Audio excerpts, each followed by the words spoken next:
आज रोजी 19/1/2006 रोजी माननीय तहसीलदार साहेबांना एक निवेदन दिलं.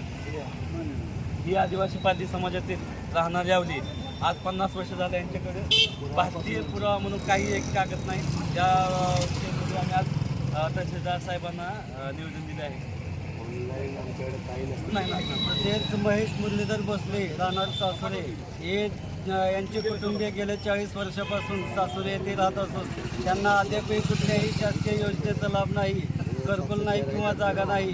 त्यांनी जागा विकत घ्यायची म्हणले तर तेथील लोक त्यांना बाजारभावाप्रमाणेपेक्षा दामदुपटीने जास्त पैसे सांगून त्यांना जागेची किंमत जास्त बाजारभावापेक्षा जास्त सांगून त्यांना जातीवाद करतात आणि हे पारधी समाजाचे आहेत म्हणून त्यांना राहण्यासाठी जागा उपलब्ध करून देत नाहीत. तेथील प्रशासकीय अधिकारी, ग्रामसेवक आणि सरपंच सासुरी येथील कुठल्याही प्रकारची त्यांना योजनाची माहिती देत नाहीत किंवा त्यांच्यापर्यंत त्यांच्या ग्रामपंचायत दप्तरीला अजून त्यांची नोंदसुद्धा नाही. तरी त्या संदर्भात आम्ही पंचायत समिती, गट विकास अधिकारी साहेब आणि तहसीलदार साहेब यांना त्यांना जागा आणि घरकुल या दोन्ही योजनेचा लाभ मिळावं यासाठी आज आम्ही त्यांना अर्ज दिलेला आहे.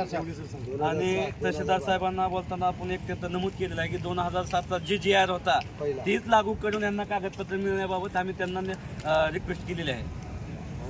2012च्या GR मध्ये सर्वांना जर आले का साहेब जागा देण्याचा आदेश केलेला आहे. 2011च्या जनगणनेनुसार सर्व आदिवासी पारधी समाजांना जागा आणि घरकुल उपलब्ध करून द्यावे. जसे शासनाचे धोरण आहे की सर्वांना घरकुल मिळावे, त्या धोरणानुसार आदिवासी पारधी समाजाला जागा आणि घरकुल उपलब्ध करून द्यावे.